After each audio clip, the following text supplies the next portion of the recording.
question.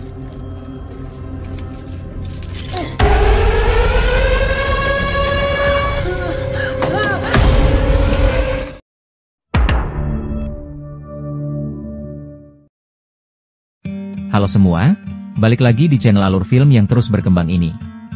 Pada hari ini, admin bakalan bawain alur cerita sebuah film thriller psikologis yang cukup unik, yang berjudul Clock. Film ini rilis tahun 2023 lalu, disutradarai oleh Alexis Jagno, dan dibintangi oleh Diana Agron, Melora Hardin, serta Jay Ali. Filmnya punya premis sederhana tapi bikin gak tenang, yaitu tentang apa jadinya kalau dorongan biologi seorang wanita untuk punya anak dianggap rusak, dan harus diperbaiki secara medis. Aneh, tapi ironis, jadi tonton videonya sampai selesai. Seperti biasa, sebelum lanjut, jangan lupa tekan tombol subscribe dan nyalain loncengnya biar nggak ketinggalan alur cerita film menarik lainnya. Oke, supaya gak kelamaan, kita langsung aja kita mulai ceritanya. Dan jangan lupa sekali lagi gue ingetin buat tonton videonya sampai habis, karena ending film ini punya twist yang lumayan bikin mikir. Film dibuka dengan memperlihatkan seorang wanita yang tengah menangis di sebuah ayunan. Wajahnya pucat seperti sedang frustasi, dan dari bagian selangkangannya keluar darah. Tak lama, wanita itu melakukan aksi nekat, yaitu mendiskon umurnya sendiri menggunakan rantai ayunan yang ia ikat ke lehernya. Lalu setelah wanita itu meninggal, keluar sebuah benda kecil aneh dari area kewanitaannya. Apa yang sebenarnya terjadi? Kita lanjut dulu videonya. Kemudian, kita diperlihatkan pada seorang wanita lain, yang bernama Ella Patel, karakter utama di film ini. Ella di sini tengah menghadiri sebuah acara ulang tahun anak tetangganya. Seperti ibu-ibu pada umumnya, banyak obrolan terjadi, namun ada satu topik obrolan yang membuat Ella tak nyaman, yaitu obrolan tentang anak. Diketahui Ella sendiri memang belum memiliki anak, meski usia pernikahannya sudah memasuki tahun ke-10. Ella sendiri menilai kalau saat ini hidupnya sudah cukup bahagia meski belum memiliki anak. Dari sini, kita bisa lihat kalau Ella ini adalah memang sosok yang tak begitu tertarik untuk memiliki anak dalam pernikahannya, tapi ia sendiri bukanlah seorang yang memegang prinsip child-free. Keesokan harinya, Ella nampak sedang melakukan cek kesehatan rutinnya. Di sini, ia diperiksa oleh seorang bernama Dr. Weber, yang merupakan rekomendasi suami Ella sendiri, yang juga seorang dokter. Singkat cerita, pemeriksaan kesehatan Ella hasilnya cukup baik, bahkan meski mendiang ibu Ella memiliki riwayat penyakit kanker payudara, hal itu nampak tak menurun pada Ella. Di akhir sesi, Ella dan Dr. Weber lalu membahas soal kehamilan. Pada momen ini, diketahui kalau Ella dan suaminya memang tak pernah menjalani program kehamilan, sementara satu-satunya alat kontrasepsi yang mereka pakai hanyalah kondom. Ella lalu berkata, kalau ia selalu menunggu dirinya sendiri siap untuk memiliki anak, tapi sampai hari ini, entah kenapa keinginan itu tak juga muncul. Kemudian, Dr. Weber menjawab, jika jam biologis Ella untuk memiliki keturunan mungkin saja rusak, sehingga keinginannya untuk hamil tak kunjung muncul. 35, it's the breast cancer thing. Are you and Aiden planning on... Malam harinya, Ella dan sang suami, yang bernama Aidan, mengunjungi rumah ayah Ella, yang bernama Martin. Di sini, mereka sebenarnya hanya ingin makan malam bersama. Akan tetapi, obrolan mulai tak menyenangkan bagi Ella, saat sang ayah mulai membahas soal anak. Bahkan sang ayah turut membawa-bawa mendiang ibu Ella, dengan tujuan hanya untuk membuat Ella yakin untuk segera memiliki anak. Karena hal tersebut, Ella pun emosi dan memilih pergi dari meja makan. Selesai makan malam, Ella dan sang suami, yaitu Aidan, memutuskan melakukan hubungan suami istri. Aidan sempat ingin memakai kondom, tapi Ella melarangnya dan mengatakan kalau mungkin saja inilah saatnya ia memiliki keturunan. Tapi, Aidan yang sadar kalau keinginan itu datang karena paksaan ayah Ella, lantas berkata sebaiknya jangan diteruskan. Karena, pada dasarnya Aidan tak mau Ella hamil karena paksaan siapapun, dan ia juga tak masalah kalau Ella sama sekali tak mau memiliki anak. I believe that. I don't know what else you want me to say. There's nothing... I want us both to want one, or I don't want one at all. Come on, Ella. I didn't mean it like that. Aiden, and I am out of time. Usai itu semua, Ella yang tak bisa tidur melihat sebuah alamat di secari kertas. Ternyata, alamat itu diberikan oleh Dr. Weber tadi siang, ketika melakukan cek kesehatan pada Ella. Di momen itu, Dr. Weber ternyata juga berkata kalau semua wanita memang memiliki jam biologis, yaitu sejenis masa di mana mereka akan mulai memiliki keinginan untuk melahirkan anak, dan karena keinginan itu tak muncul pada Ella, Dr. Weber merasa mungkin saja jam biologis Ella sedang rusak. Dr. Weber lalu menawarkan sebuah fasilitas penelitian, tempat di mana Ella bisa memperbaiki jam biologisnya. Ella awalnya tak tertarik, tapi setelah apa yang ia alami sejauh ini, Ella pun terpikir untuk datang ke fasilitas penelitian yang disarankan oleh Dr. Weber itu. Esok harinya, Ella izin ke Aidan kalau ia ada kerjaan di luar kota selama seminggu ke depan. Ella pun berangkat, tapi bukan ke tempat ia bekerja, melainkan ke fasilitas penelitian yang kemarin disarankan Dr. Weber. Singkat cerita, Ella akhirnya sampai di tempat yang ia tuju, yang kita sebut saja Newborn Field. Ella masuk ke sana, dan langsung diarahkan oleh resepsionis ke ruangannya. Sesudah itu, Ella bertemu dengan kepala peneliti di sana, yang bernama Dr. Simmons. Mereka berkenalan, lalu Dr. Simmons menjelaskan apa saja yang akan dilakukan Ella di Newborn Field. Dr. Simmons sendiri sudah tahu masalah yang dialami Ella, sehingga ia meminta Ella untuk mengikuti saja prosedur di sana agar masalahnya bisa diatasi. Very targeted approach. Intense. That already exist in your body, just formulated to up your desire. The singular evolutionary goal of a species to have children.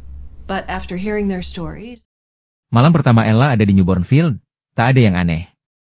Ia melihat di sana juga ada banyak wanita, yang nampaknya memiliki masalah yang sama seperti Ella. Keesokannya, Ella memulai prosedur perbaikan jam biologisnya, yaitu dengan melakukan sesi konseling bersama Dr. Simmons.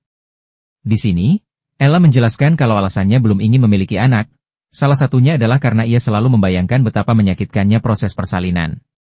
Dr. Simmons pun memahami itu, dan menilai kalau saat ini Ella mengalami kondisi yang disebut tokophobia, yakni ketakutan akan proses persalinan. Dr. Simmons pun memberitahu, kalau kini hal pertama yang harus dilakukannya adalah membantu Ella menghilangkan fobia tersebut. Ella lalu diminta melihat 6 buah kartu, dan menceritakan gambar apa saja yang muncul. Ella lalu melihat ada 3 gambar yang muncul, yaitu seorang wanita tinggi menyeramkan, sekumpulan laba-laba yang mati, dan jam tua berbentuk peti. Usai itu semua, Dr. Simmons menghentikan sesi konselingnya, dan berkata hasilnya akan ia beritahu esok hari. We will get to the bottom of that tomorrow.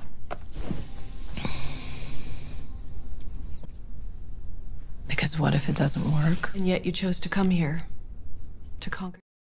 Pada malam harinya saat hendak tidur, Ella melihat seekor laba-laba. Tapi anehnya saat ia coba pukul dengan sendal, laba-laba itu hilang entah kemana. Keesokannya, Dr. Simmons mulai menjelaskan arti dari gambar yang Ella lihat kemarin. Pertama soal jam tua, menurutnya jam tua itu bisa berarti kematian karena bentuknya seperti peti mati. Sementara kelompok laba-laba yang mati, melambangkan berhentinya keturunan sebuah garis keluarga. Dan soal wanita tinggi menyeramkan, ternyata itu adalah hal yang tak bisa Dr. Simmons jelaskan. Jadi, inti dari semua itu menurut Dr. Simmons adalah, jika Ella tak mau merubah dirinya dan tetap keras kepala tak mau memiliki anak, dirinya akan jadi kematian bagi garis keturunan keluarganya sendiri. Karena hal itu, Dr. Simmons pun menegaskan pada Ella, kalau ia wajib sekali menyelesaikan prosedur ini agar jam biologis Ella bisa kembali berfungsi. I would like to offer you the option of an implant. Now, before we end, I want to... It's uncomfortable to talk about, isn't it? Well, that's how they did it. They called us. Saat malam hari, Ella melihat hal aneh, yaitu jam yang ada di kamarnya tiba-tiba saja bergerak mundur. Selain itu, Ella juga mulai mendengar suara-suara aneh. Pergi keluar dari kamarnya, Ella bertemu sesama pasien di sana, yang kita sebut saja Natalie. Di sini, Natalie sedikit berbagi pengalamannya selama hampir seminggu ada di tempat itu. Natalie lalu berkata, kalau ia juga sering melihat hal aneh, tapi tak pernah ia hiraukan demi bisa kembali jadi wanita normal. Sebelum kembali ke kamar, Ella sempat melihat penampakan wanita tinggi menyeramkan, yang membuatnya ketakutan.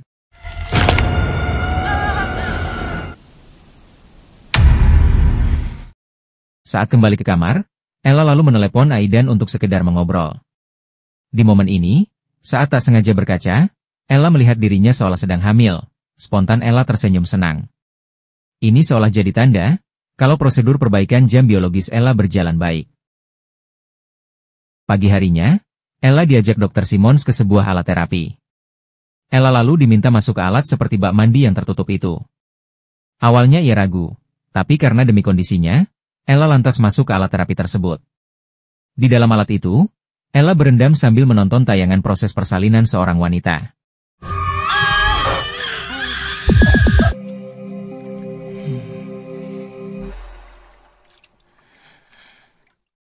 Ella yang fobia akan hal tersebut tak kuat melihatnya, ia pun memaksa untuk keluar dari sana. Tapi saat pintu bak terbuka, Ella malah bertemu wanita tinggi menyeramkan. Ella yang ketakutan, coba pergi tapi ia malah terjatuh dan tak sadarkan diri.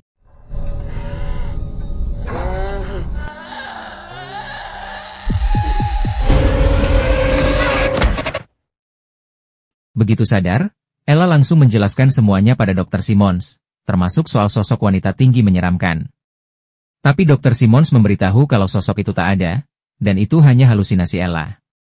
Untuk meyakinkan Ella, Dr. Simmons pun memperlihatkan rekaman kamera CCTV, dan benar sosok itu tak ada di sana. Melihat itu semua, Ella yang merasa mulai tak kuat, lantas meminta untuk pergi dan tak mau meneruskan prosedur ini. Tapi, Dr. Simmons terus meyakinkannya, dan berkata kalau Ella hanya perlu melakukan satu sesi lagi agar prosedur ini selesai. Esok harinya, Ella akhirnya menjalani sesi terakhir dalam prosedur perbaikan jam biologisnya, yaitu pemasangan sebuah implan di area kewanitaannya. Meski rasanya sangat sakit, tapi Ella berhasil melewati proses tersebut.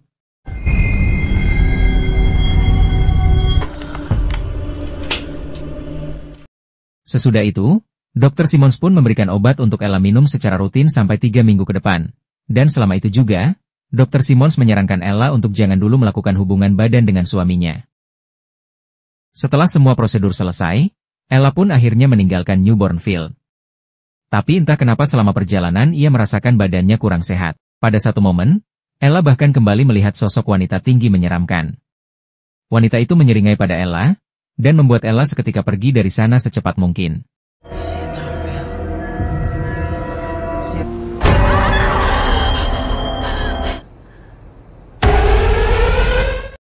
Tak hanya itu, Ella juga sampai harus menepikan kendaraannya sebentar untuk memuntahkan sesuatu dari mulutnya.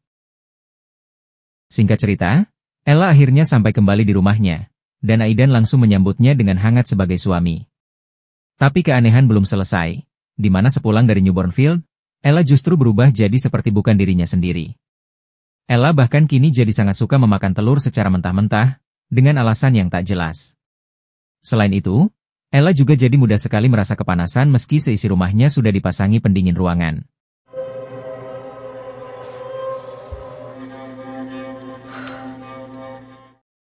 Beberapa hari berlalu, Ella tengah merayakan ulang tahunnya. Di sana turut datang dua sahabat Ella, yaitu Marty, dan juga Lily yang tengah hamil. Pada satu momen, Ella yang melihat perut hamil Lily berkata kalau ia ingin menyentuhnya. Ini merupakan sebuah kemajuan, karena sebelumnya Ella bahkan selalu merasa takut saat melihat perut buncit Lily. Namun tak lama, Ella seperti melihat seekor laba-laba besar di perut Lily, padahal di sana tak ada apapun. Ella berusaha memukulnya, tapi untung Aidan menahannya. Kejadian itu membuat semua orang di sana terkejut, tapi Ella langsung meminta maaf dan berkata kalau ia sedang sedikit tak enak badan.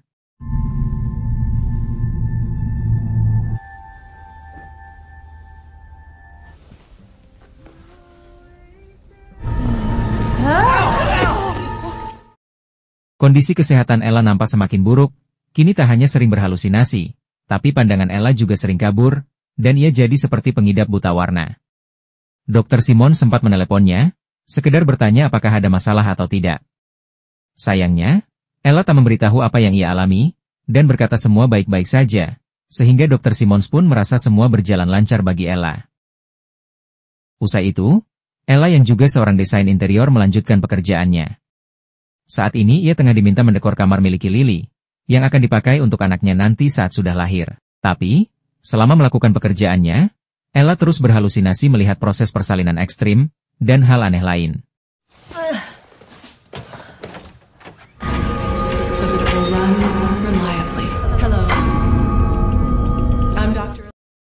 Kemudian pada malam harinya, Ella dan Aidan mengunjungi ayah Ella untuk sekedar makan malam seperti biasa. Di sini, semua masih nampak normal. Ayah Ella bercerita tentang masa lalu keluarganya sambil menunjukkan album foto keluarganya. Sampai di satu momen, ayah Ella menunjukkan satu foto yang mirip sekali dengan sosok wanita tinggi menyeramkan, dan ternyata itu adalah foto dari nenek Ella sendiri.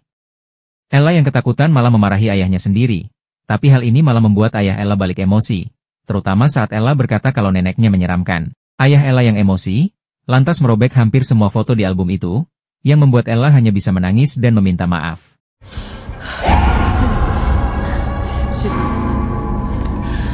Who's that? Trying. Dad, Child, don't do that. you've chosen to Dad, just... stop. Sepulang dari rumah ayahnya, kondisi mental Ella semakin kacau. Tak lama, ia tersadar kalau obat pemberian Dr. Simmons tertinggal di rumah Lily saat kemarin Ella mendekor kamarnya. Ella langsung mendatangi kembali rumah Lily, dan bergegas mengambil obat yang ia tinggalkan. Tak lama, Lily menemui Ella di kamar yang tengah Ella kerjakan. Dan betapa terkejutnya Lily, karena kamar untuk calon anaknya malah didesain sangat mengerikan oleh Ella, dengan gambar laba-laba memenuhi dindingnya. Where am I gonna put him? Where am I gonna put my... Lily sangat emosi, tapi saat marah tiba-tiba saja air ketuban Lily pecah. Namun bukannya membantu, Ella di sini malah menjilati air itu. Karena tingkahnya sangat aneh, Ella lantas diusir oleh Vi, teman dari Lily. And it hurts. I just need it. Don't touch me. Just let me. Stop.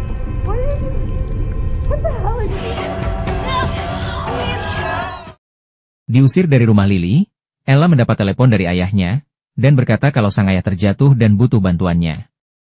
Ella secepat mungkin datang ke rumah ayahnya, dan langsung membantunya. Tapi belum selesai membantu ayahnya, Ella melihat jam tua milik ayahnya yang bergerak mundur. Ella yang frustasi, langsung mengambil sebuah palu dan merusak jam tua tersebut. Behind the pendulum. Oh, stop!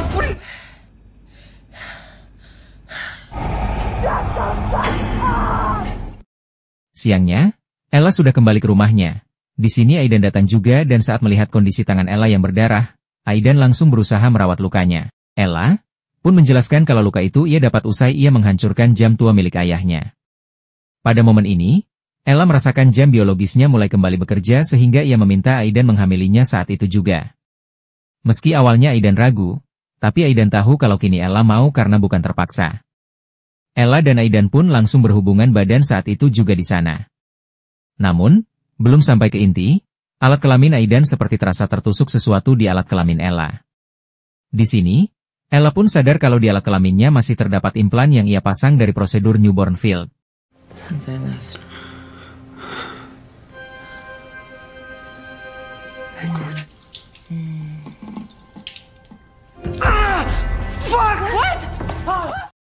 Ella lalu hendak menolong Aidan, tapi Ella tak sengaja melihat logo newborn field di tas yang Aidan bawa. Pada momen ini, akhirnya diketahui kalau ternyata kedatangan Ella ke newborn field semuanya sudah diatur oleh Aidan. Aidan lalu berkata, kalau ini semua ia lakukan demi Ella sendiri. Aidan menjelaskan kalau ia memang mengenal Dr. Simmons, tapi semua keputusan tetap ada di tangan Ella, apakah ia mau menjalankan prosedur itu atau tidak.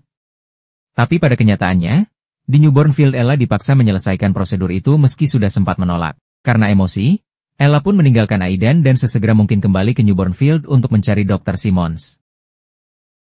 Sesampainya di newborn field, Ella yang sadar kalau ia hanya korban, lantas memaksa Dr. Simmons melepaskan implan yang sebelumnya dipasang Dr. Simmons di area kewanitaannya. Sayangnya, Dr. Simmons enggan melepasnya dengan alasan bahwa prosedur ini adalah cara terbaik bagi Ella.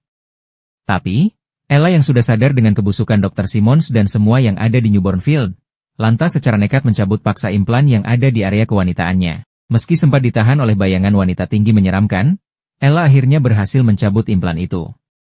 Lalu, setelah Ella mencabutnya, secara ajaib suasana berubah menjadi kembali berwarna. Seolah sebelumnya kehidupan Ella menjadi abu-abu karena tuntutan untuk memiliki seorang anak.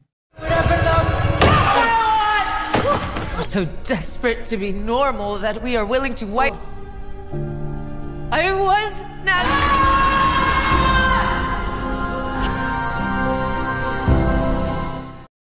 Usai itu semua, tiba-tiba saja polisi datang mencari Ella. Dengan kondisi terluka, Ella lantas kabur dari sana secepat mungkin. Pada satu momen, Ella akhirnya terkepung, lalu tak lama Aidan meneleponnya.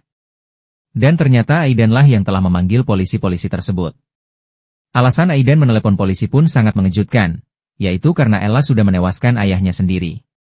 Di sini, akhirnya kita pun tahu kalau pada momen saat Ella menghancurkan jam tua di rumah ayahnya tadi, sebenarnya yang dihancurkan bukanlah jamnya, melainkan tubuh ayah Ella sendiri. Ella melakukan itu secara tak sadar, karena saat itu ia masih di bawah pengaruh prosedur newborn field dan juga obat pemberian Dr. Simmons. Sadar akan perbuatan mengerikannya sendiri, Ella lantas menyerahkan dirinya ke polisi. Tapi sebelum masuk ke mobil polisi, Ella memilih kabur dan lompat dari atas sebuah tebing.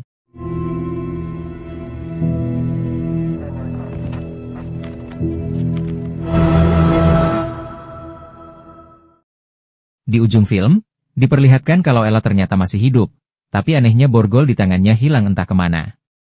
Lalu, Ella melihat seekor ikan yang entah kenapa bisa bernafas di luar air. Ikan itu begitu waspada nampak sedang melindungi telur-telurnya, dan setelah itu film pun selesai. Oke semuanya, itu dia alur cerita dari film berjudul Clock. Terkait ending film ini, admin punya tafsir tersendiri, yaitu Ella sebenarnya sudah tewas saat lompat dari tebing. Dan adegan dia terbangun lalu melihat ikan sebenarnya hanyalah ilusi terakhir, semacam peaceful vision sebelum ia benar-benar meninggal. Ending itu sengaja dibuat ambigu dan surrealis, di mana melompat dari tebing memiliki arti kalau Ella menolak sistem yang berusaha memaksa hidupnya.